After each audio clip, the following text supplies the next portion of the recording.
6h30, 9h, la matinale. Et maintenant, nous retrouvons Véronique Margron, religieuse dominicaine, pour son édito du jour. Et aujourd'hui, Véronique, vous souhaitiez revenir sur les propos de Nicolas Hulot au moment de sa démission. Il y a quelques mois maintenant, Nicolas Hulot distinguait dans un propos « fin du monde et fin de mois ». Formule qui a rencontré un écho considérable, car elle paraît indiscutable et limpide. Elle a d'ailleurs été reprise par toute la classe politique. Parler de ces problèmes de fin de mois paraît en effet alors bien peu de choses lorsqu'on évoque la fin du monde. Et à quoi bon avoir encore de l'argent à la fin du mois si le monde est condamné à disparaître demain ? Articuler questions sociales et menaces écologiques est bien un de nos dilemmes. Il y a pourtant bien un rapport entre fin du monde et fin de mois.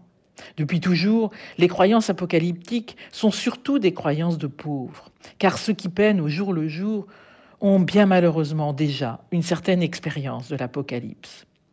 Pierre Bourdieu, cité par le philosophe Michael Fossel, a expliqué ce phénomène à partir d'études effectuées dans les favelas du Brésil. Il s'est demandé pourquoi les plus pauvres des pauvres étaient aussi ceux qui étaient les plus susceptibles d'attendre la fin du monde. Le sociologue montre alors que le manque de reconnaissance sociale forge des individus sans avenir. Pour tous ceux qui sont installés dans la vie, celle-ci est rythmée par des impératifs d'emploi du temps, qui font qu'ils sont attendus quelque part et par quelqu'un.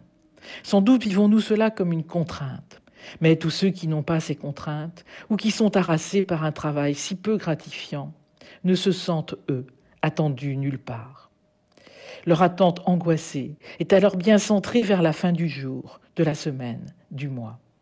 C'est pourquoi, continue Bourdieu, les habitants les plus pauvres craignent moins la fin du monde que ceux qui sont installés dans leur vie.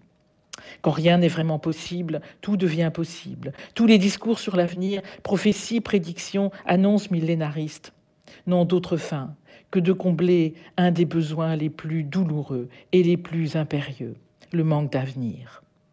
Alors, pour entendre qu'il nous faut changer notre monde et sa consommation débridée pour le sauver, il faut avoir le sentiment de pouvoir faire quelque chose pour les autres.